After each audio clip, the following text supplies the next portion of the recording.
Otoplasty versus ear fold. What is the difference and which is better? Okay, crikey, it was like the consultation I had yesterday. Do the So question first. otoplasty versus ear fold, what's the difference and which is better? If one was better, we'd always do it and there wouldn't be the other option. So it's not that one is always better, and that's always going to be my answer to different surgical choices. It's which is better for you.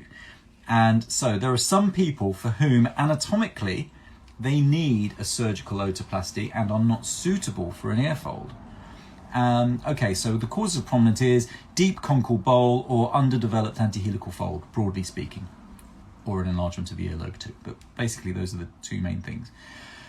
If conchal bowl fullness is present, then it makes your ear start leaving your head at too sort of obtuse an angle. And if the fold is underdeveloped, then it continues in the same direction that it starts in. And you can have both of those things together, as I'm simulating now, or you can have one or the other. Okay? Prominent ear correction, otoplasty, the surgical traditional techniques can address any of those. Very versatile, so great.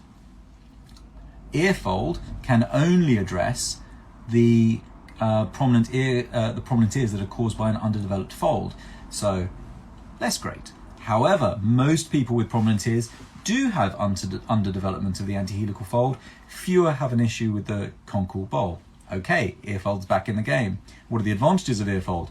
It's quick, it's easy, it's not going to recur. Very little scarring, very little downtime. 20-minute operation. Yeah, very predictable result. You can see by way of simulation with a device called pre-fold exactly what you're going to look like. The disadvantages of ear fold is that it's an implant, it's a device. Some people just don't like that idea. It's metal, so it can get cold in cold weather. So you might be out in the cold one morning and go, oh, why is my ear cold? Oh yeah, I've got an ear fold there. Sometimes you can actually see the edge of the ear fold. You can see the little rim of the ear fold. And if that's a thing, then you might dislike that. It can get infected, it's a foreign body, and if it gets infected like a foreign body, we may have to take it out, or it may cause loosening, which causes that edge visibility. So those are some disadvantages of it. Some disadvantages of the otoplasty technique: it's totally sutured, it's dependent on these sutures. So if you snap one, and it's always a 9-year-old boy. It's always a 9-year-old boy being brought sheepishly back to the clinic by their mum, going, well, it looked great until yesterday.